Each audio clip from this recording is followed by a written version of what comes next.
नमस्कार। दास्तान मध्य प्रदेश और छत्तीसगढ़ में आपका स्वागत है।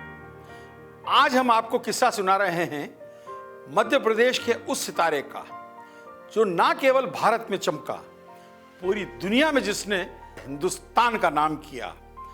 उसका नाम था किशोर कुमार खंडवेवाला। किशोर कुमार का जन्म खंडवा के जाने माने वकील कुंजीलाल के यहां हुआ था। किशोर कुमार का असली नाम आभास कुमार गांगुली था। किशोर कुमार जब पैदा हुए तो आपकी डिलीवरी बड़ी मुश्किल से हुई। चौथे बच्चे थे और आपका जो ननिहाल था वो भागलपुर में था। भागलपुर में बहुत ही प्रतिष्ठित परिवार में इनकी माताजी ने, गौरी देवी ने जन्म लिया था। आपके ननिहाल की कोठी 20 एकड़ जमीन पर थी। जिस दिन ये पैदा हुए उस दिन कुंजीलाल जी बड़े परेशान थे। कमरे में कभी इधर से उधर घूम रहे थे और साथ ही इनके दोनों बड़े भाई और इनकी सिस्टर, और वो घड़ी घड़ी दाई को बोलती थी कि हमें अपनी मां से मिलने दो। तो दाई कहती, थोड़ा धैर्य रखो, तुम्हारे लिए अभी बहुत सुंदर सा प्यारा सा भाई आने वाला है।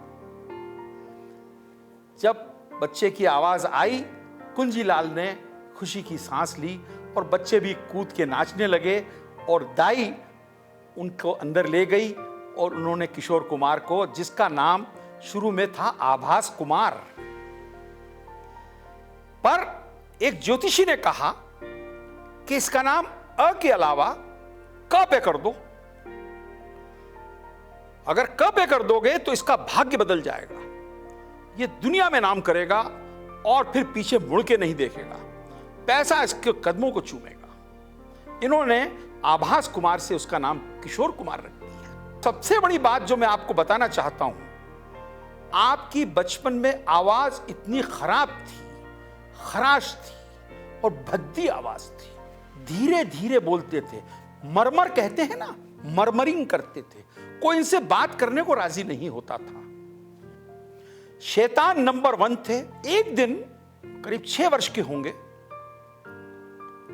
आपकी माताजी सब्जी काट रही थी, तो आपने भी एक चक्कू ले लिया और आलू काटने लगे।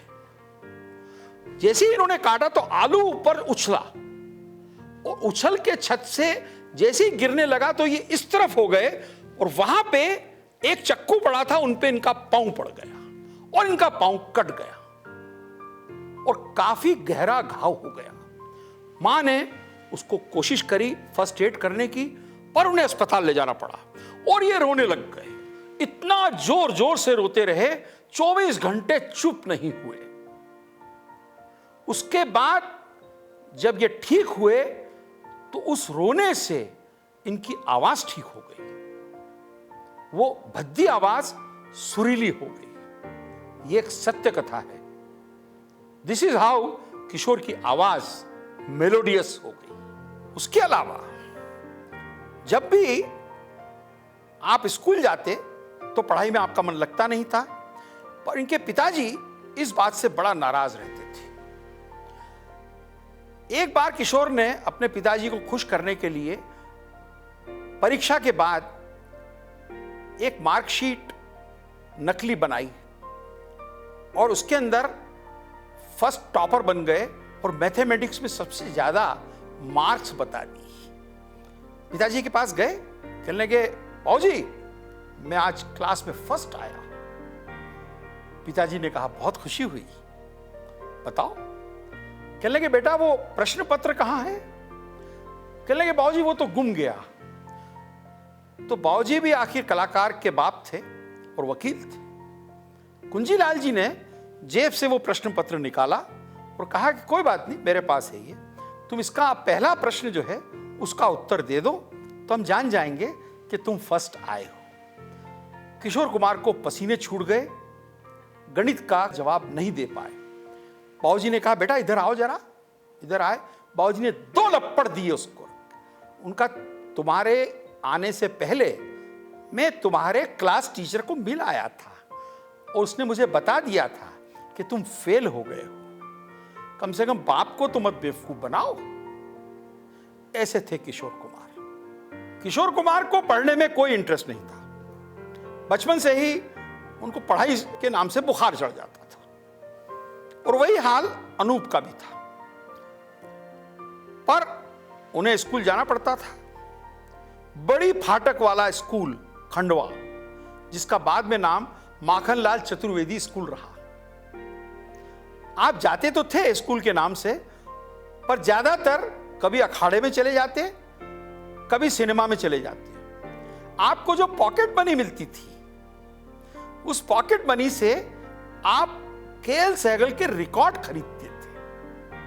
आपके घर में एक ग्रामोफोन था और एक रेडियो था।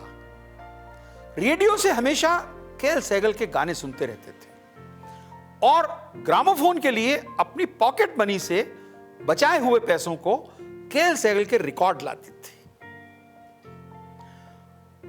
कंजूस इतने कि जैसे उनके पिताजी कुंजीलाल जी, जो एक मशहूर वकील थे, उस जमाने में खंडवा में उनकी प्रैक्टिस 30 रुपए महीना थी। 30 रुपए महीना वकील की प्रैक्टिस नंबर 1 मानी जाती थी। कंजूस क्या थे, जब कोई सामान लेने जाते तो जो लिफाफा होता था, उस लिफाफे को बचा के रख लेते, अपने पलंग के नीचे उसको जमा कर लेते, उसको इकट्ठा करके फिर रद्दी वाले को बेचते थे। किशोर ने उन्हीं से ये पिकअप किया। किशोरदा आखिरी दम तक अपनी तिजोरी रोज खोलते थे और रोज पैसे गिनते थे कि कहीं वो कम तो नहीं हो गए। किशोर कुमार इंदौर में क्रिश्चियन कॉलेज में पढ़े, और उनकी आदत थी कि कॉलेज की कैंटीन में उधार लेकर खुद भी खाते और दोस्तों को भी खिलाते। वो ऐसा समय था जब 10-20 पैसे की उधारी भी बहुत मायने रखती थी। किशोर कुमार पर जब कैंटीन वाले के 5 रुपए 12 आने उधार हो गए, और जब वो कैंटीन का मालिक उनको कैंटीन में देखता और अपने 5 रुपए 12 आने चुकाने की बात कहता, तो वो कैंटीन में बैठकर टेबल पर गिलास और चम्मच बजा बजाकर गाने लग जाते, 5 रुपया 12 आना, 5 रुपया 12 आना।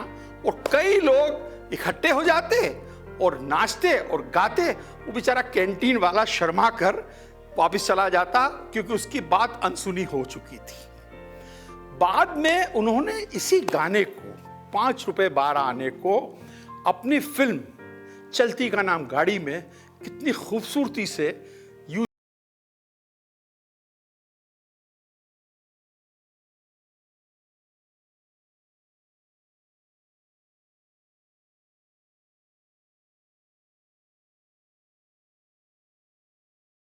कुमार को मिलाकर 4 भाई बहनों में वो चौथे नंबर पर थे। उन्होंने अपने जीवन के हर क्षण में खंडवा को हमेशा याद किया। वे जब भी किसी समारोह में, सार्वजनिक मंच पर जाते थे, वे बोलते थे, मैं किशोर कुमार, खंडवे वाला। किशोर कुमार ने अपनी जन्मस्थली और अपनी मातृभूमि और अपने प्रदेश को जितनी इज्जत प्रदान की, वो शायद ही किसी और ने की होगी। ऐसा जज्बा आज तक बहुत कम लोगों में देखने को मिला है। किशोर कुमार की शुरुआत एक अभिनेता के रूप में फिल्म शिकारी 1946 से हुई। इस फिल्म में उनके बड़े भाई अशोक कुमार साहब ने प्रमुख भूमिका निभाई थी। उन्हें पहली बार गाने का मौका मिला 1948 में बनी फिल्म जिद्दी में, जिसमें उन्होंने देवानंद के लिए गाना गाया। मन्ना कौन करे ये दुनिया हो या वो दुनिया, अब ख्वाहिश दुनिया कौन करे करे। किशोर कुमार के.एल. सहगल के जबरदस्त प्रशंसक थे, इसलिए उन्होंने यह गीत उन्हीं की शैली में गाया। जिद्दी की सफलता के बावजूद उन्हें ना कोई पहचान मिली और ना ही कोई खास काम मिल पाया। किशोर कुमार ने 4 बार शादी की। किशोर कुमार की पहली शादी रूमा देवी से हुई थी, लेकिन जल्दी ही शादी टूट गई और उसके बाद उन्होंने मधुबाला के साथ विवाह किया। इस दौर में दिलीप कुमार जैसे सफल और शोहरत की बुलंदियों पर अभिनेता जहां मधुबाला जैसी रूप सुंदरी का दिल नहीं जीत पाए, वहीं मधुबाला किशोर कुमार की दूसरी पत्नी बन गई। 1961 में बनी फिल्म झुमरू में दोनों एक साथ आए। यह फिल्म किशोर कुमार ने ही बनाई थी और उन्होंने खुद ही इसका निर्देशन किया था। इसके बाद दोनों ने 1962 में बनी फिल्म हाफ टिकट में एक साथ फिर काम किया, जिसमें किशोर कुमार ने यादगार कॉमेडी करके अपनी एक अलग छवि बना ली। 1969 में मधुबाला की मृत्यु के बाद 1976 में उन्होंने योगिता बाली से शादी की, पर इन दोनों का यह साथ मात्र कुछ महीनों का ही रहा।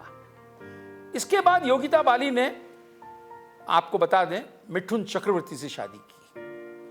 1980 में किशोर कुमार ने चौथी शादी लीना चंद्रवरकर से की, जो उम्र में उनके बेटे अमित कुमार से 2 साल ही बड़ी थी। अब है वक्त ब्रेक का।